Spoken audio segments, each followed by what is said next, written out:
Assalamu alaikum. Welcome to Musa Wanders the Wilderness. Today, let's discuss some meanings related to crossing the Red Sea and wandering in the Sinai Peninsula and beyond. So in a previous episode, we discussed the issue of historicity related to crossing of the sea, whether it was the Red Sea or the Reed Sea, or whether Mount Sinai is located in the Sinai Peninsula or in northwest Arabia. And we briefly discussed, how to think about this historically and in a holistic manner and the importance of it. But also I mentioned how right now we've got a lot of debates about the historicity of things related to the Quran as well as the Bible and the prophetic tradition. And I'm arguing that it is important to know as much as we can about the prophetic tradition, but ultimately it's about the meaning that we derive on a personal, spiritual level as we study these topics and think about these, as we contemplate these stories. How do they relate to us as children of Adam alayhi salam, as a descendant of a prophet, a direct descendant of a prophet, every single one of us. And of all the prophets that are within him, if we contain Adam within us, we contain all of the prophets and all of humanity, in fact. We are deeply interrelated. So let's think about meaning when it comes to the Red Sea, crossing the sea and wandering in the Sinai. So in future episodes, in other episodes, we're going to be discussing the story of Bani Israel as it relates to Yusuf alayhi salam, as it relates to Ibrahim alayhi salam, as it relates to Musa alayhi salam growing up, and then his, when he kills the Egyptian official and he has to go on the run and he goes in exile from his land, and then he has these experiences which many people believe took place, the spiritual experiences here in the Sinai wilderness, on Mount Sinai and around, with the burning bush, the golden calf, the 10 commandments.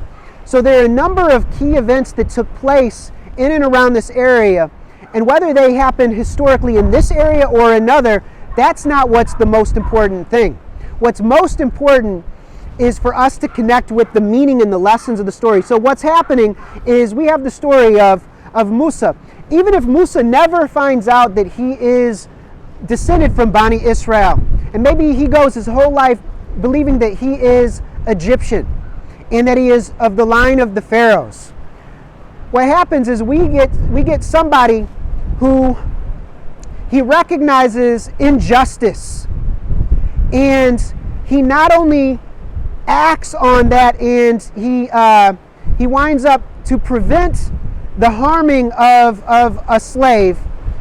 He kills someone, whether it sounds like manslaughter, so accidental killing, whether he was in a fit of rage or whether it was just a preventative state. There are different debates about what happened. Reading the different traditions, reading the text and studying it, studying the linguistics. This is very fascinating. I'd like to look into it and discuss it more in depth, inshallah, in the future.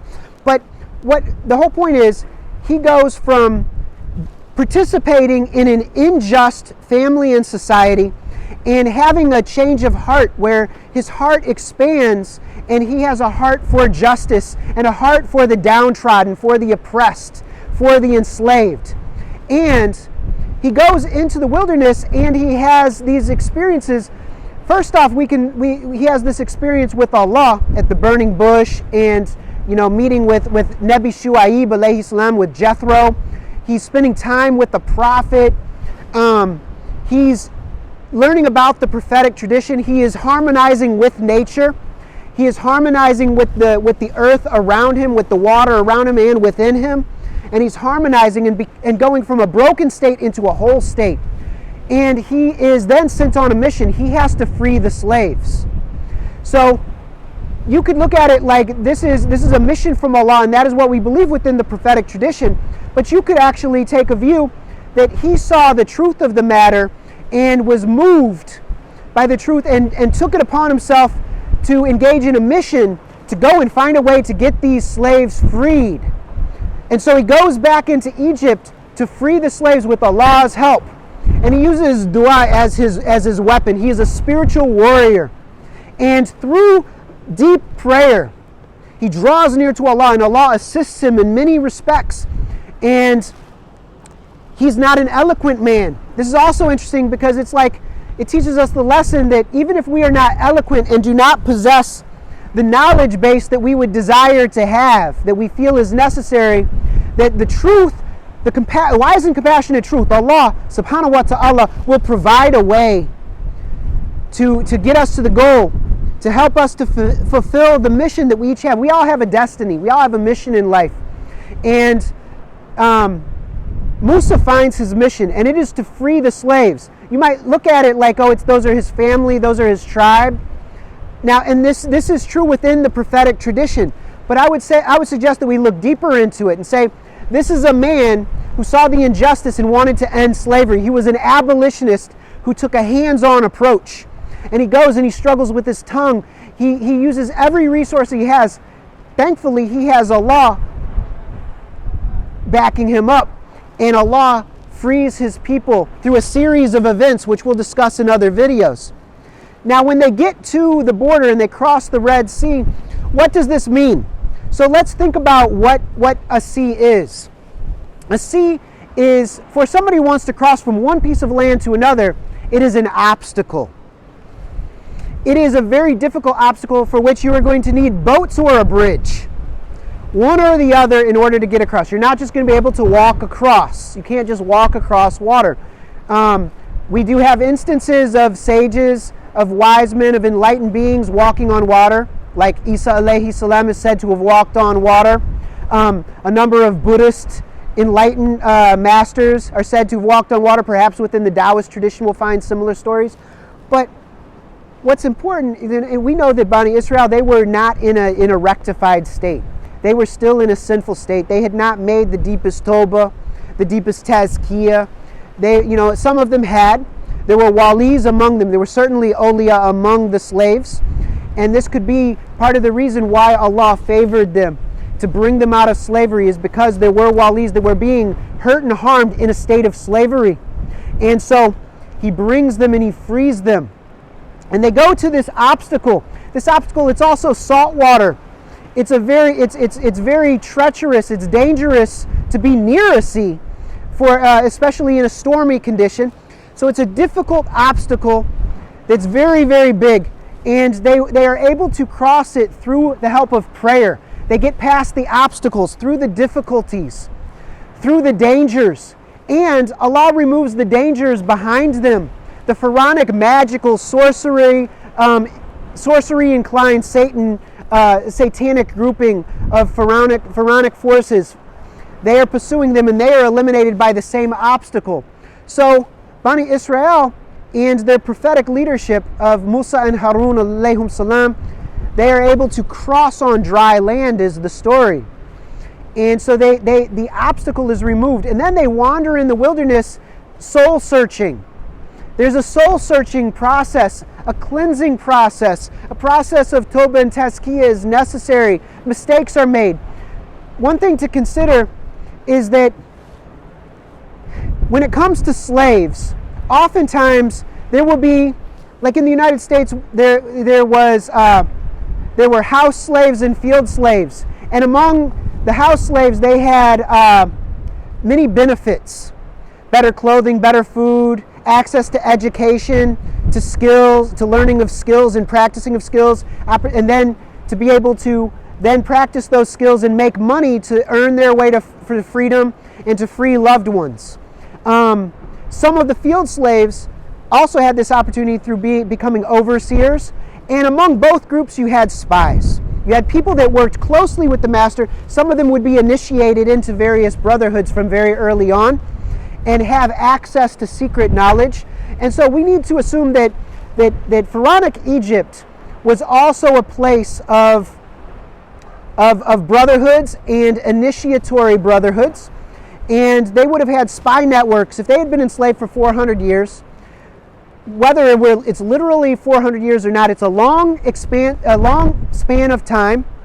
And there would have been infiltration within the group working with pharaonic forces to make sure the slaves didn't get out of line, that they didn't plan revolts, that they were not acting out of hand, and they were not becoming a danger to society, because slaves are always a danger. They're a benefit to the slave class, but also a danger. They have access to the food and the water, which could be poisoned. They have access to the children and the women of the slave master class. They know the infrastructure in ways that sometimes the slave master class might have forgotten or don't know about. Because slaves, they're going to be viewing the world in a different way. And so the whole point is that as Bani Israel is traveling through the wilderness, they've got infiltrators among them, some of whom might have been reporting regularly to pharaonic forces, in the hopes that the pharaonic forces might be able to overtake and re-enslave Bani Israel, and then those spies, those infiltrators, may also be able to get benefits later. These also would likely have been the people who were attempting to put Bani Israel into a state of spiritual doubt, of getting them to go back to pharaonic idolatrous worship. That's actually who I would suspect would have built the golden calf and things along these lines. You got to look to people who are infiltrators, who were already within the group that worked for Pharaoh, or maybe pharaonic forces might have come and re-infiltrated, pretending to be Bani Israel in various ways. This is interesting to think about and to think with. So please consider this as we move forward. There are many ways of thinking about meaning. But part of the meaning of Bani Israel coming out of Egypt, it's related to coming out of spiritual ignorance into spiritual knowledge, of coming out of spiritual darkness into spiritual enlightenment, of the journey that is required, of the hijra of the heart, of coming out of darkness and through making Toba, turning away from that which is idolatrous toward that which is truth, toward that which is accurate, and coming out of a man-made artificial world connected to the shayateen, and moving into an organic, natural way of life, coming into harmony with nature and with the prophetic reality within our clay beds, within our very bodies, because we have access to Allah through the prophetic reality, because Allah is nearer to us than our jugular veins, and anywhere we turn there is Allah. These are worthy of deep contemplations, of deep considerations. I encourage you to think about the stories of Bani Israel holistically from many different angles. And when you do think literally, to think in an expansive literal way, including deep linguistics, including cognates, including socio-historical connections, and then expansively. We're going to discuss this more in the near future. So until next time, Assalamu alaikum wa rahmatullahi wa barakatuhu.